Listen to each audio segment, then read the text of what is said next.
What's up, everybody? Welcome back to the Soul Break. Thanks for stopping by my channel.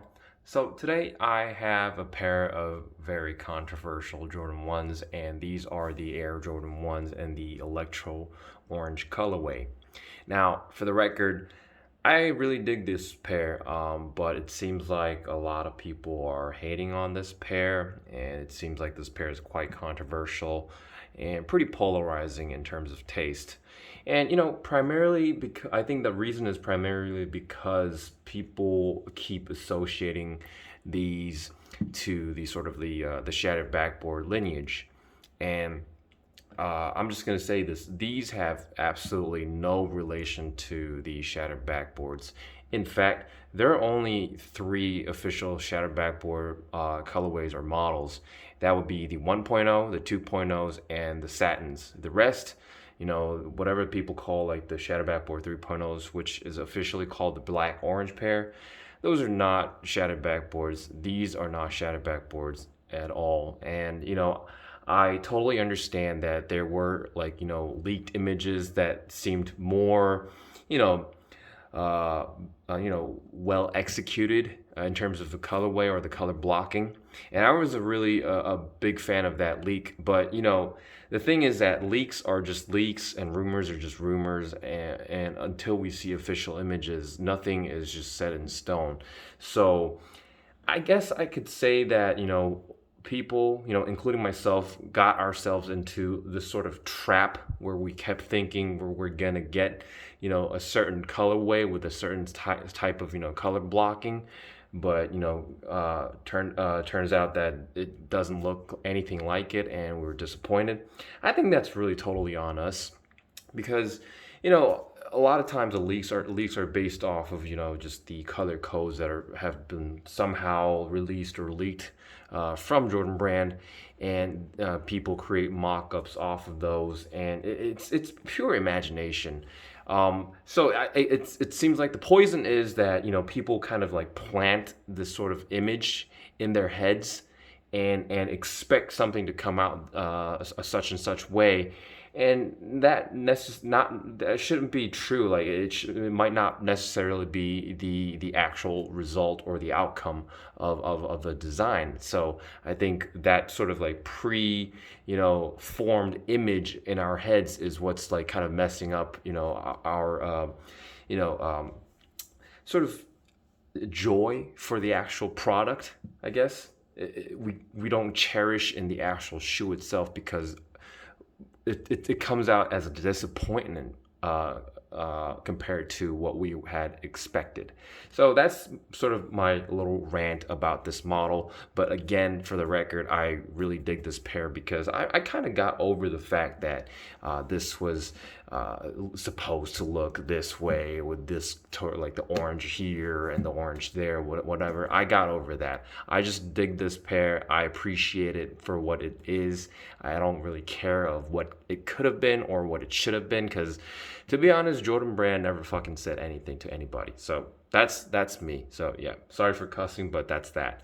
Anyways, let's just dig right into the shoe. As you can see, the most noticeable part of the shoe is that it's got a huge section of white, and the side panel is this nice, pretty smooth white leather, and which is accented by this black Nike swoosh. Nothing too fancy there. The quality of the leather is okay, but I was kind of disappointed by the QC of this shoe, and which I'll get into a little later in the video. Now that white kind of extends all the way towards the back here on the heel counter and on the ankle area as well.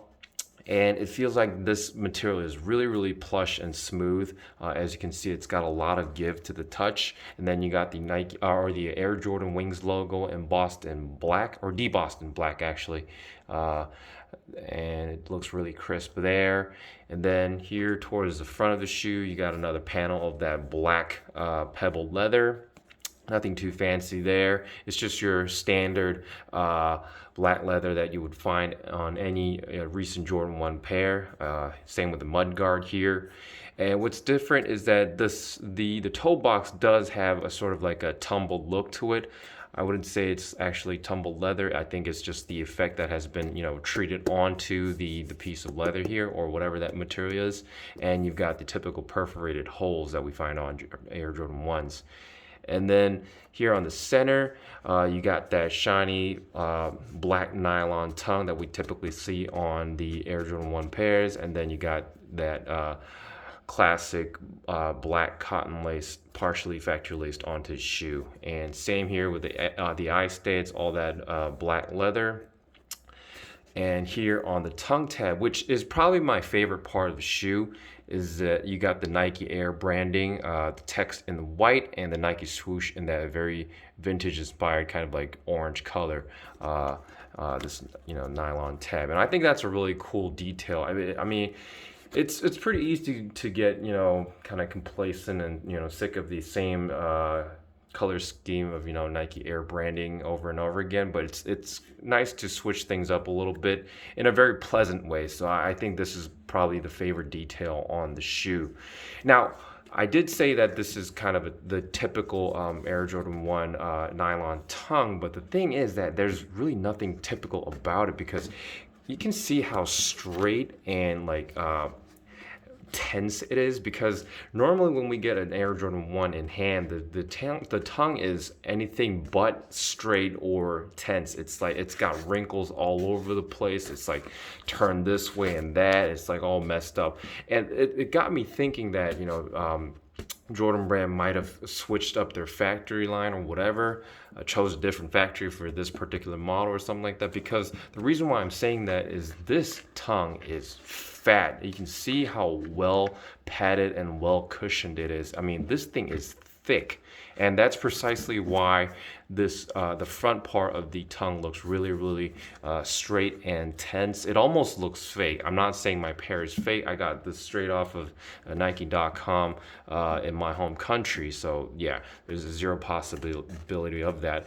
But the thing is that on some fake pairs, I've noticed that the tongue looks really straight and all that. So I'm just kind of comparing the how straight this thing is.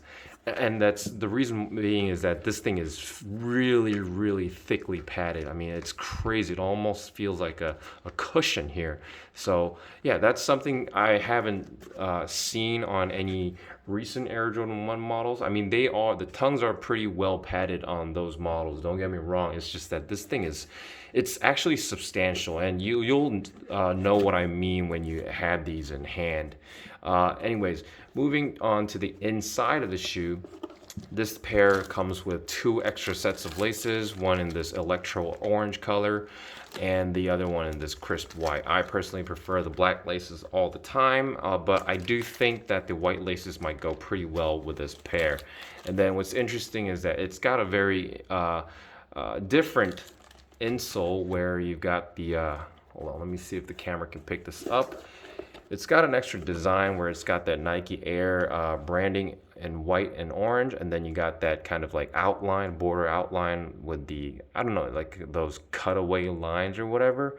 I'm not really sure why Nike or Jordan Brand decided to add such a detail to the insole. I have no idea what the backstory of this thing is, but it's interesting. It's pretty cool, the tongue tab and the insole. It's pretty cool to see Jordan Brand switch things up a little bit.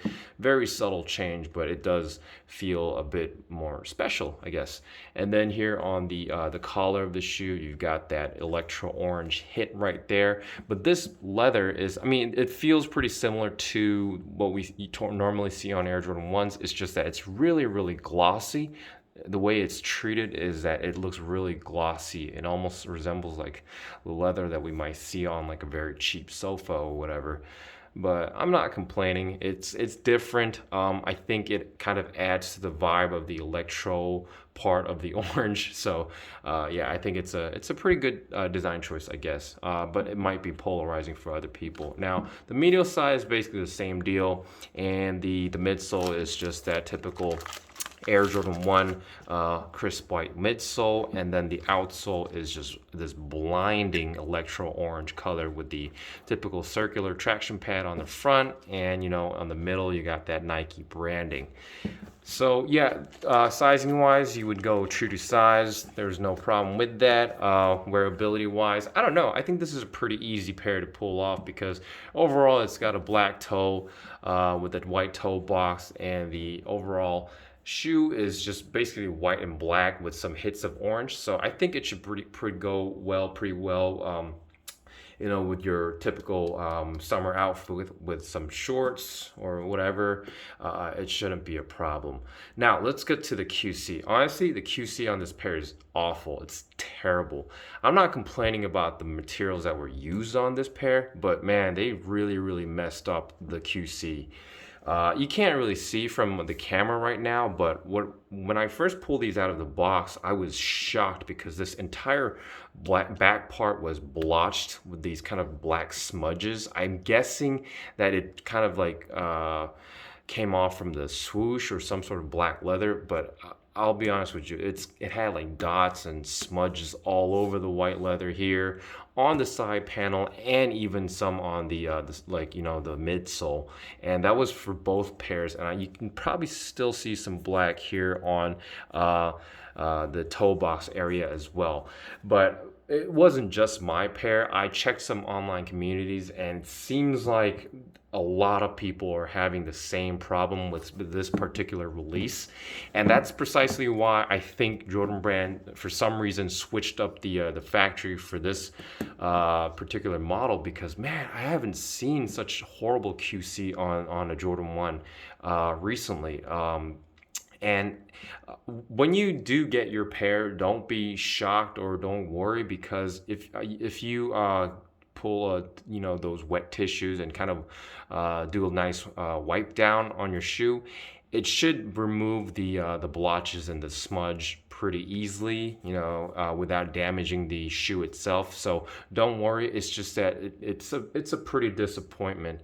I mean, using like awful material is one thing, and I don't really mind if some Jordan models have like glue marks here and there, whatever. I mean, it's a $170 shoe, and there could be some glue marks here and there, but man, to have like black marks all over the shoe, that's something different. That's sloppy, and I don't know. I don't think that's being very respectful to the customers, because you got a job to do. You can just release a clean pair of shoes and make it worth the money, but I think that's totally different from having just simple glue marks here and there. I don't mind that. Those come off easily, but I mean, these smudges came off easily, but it's just disrespectful, to the customers. But yeah, that's just my little rant. And again, I like this pair.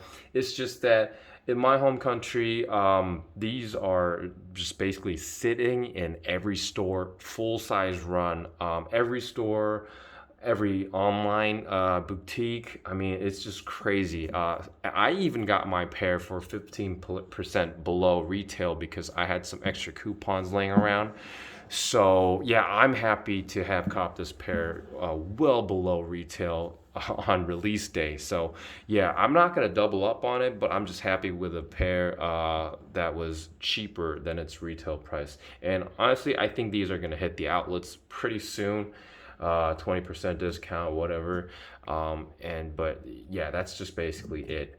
I checked the resale price on StockX. I'm pretty surprised that there's actually any sort of resale value on these. I think it was something like maybe $30 to $40 in my size. Would I pay resale for these? No. I mean, they're just sitting in the stores right now. You can just try them on and see if you like them. But yeah, I mean, I'm not saying this is a terrible release. It's just that, I don't know, for some reason people are really just hating on these. And I do think that these might be that pair of Jordan 1 where it's going to be missed like a few years down the road. It's like, oh, I should have copped those when they were on sale or when they were sitting on shelves. So if you like the colorway, don't really mind what people say. I mean, it's at the end of the day, it's going to be you who's going to be wearing these. So, I mean, if you have a chance to snag these for a good price, just go ahead. But I would really stay away from paying any sort of resale on this, because there are pairs after pairs after pairs after pairs after pairs sitting on shelves right now. So yeah, that's just basically what's happening in my country. It might be different from for other people, but yeah. Anyways, that's it for today. I really hope you guys enjoyed watching this video. I think this video should be a bit more helpful for you guys to make your purchase decision, especially about the QC part. You know, the QC is just an absolute disappointment. But you know, take my advice on the overall shoe, and you know, see what you think. Anyways, thanks for watching, and stay tuned for more.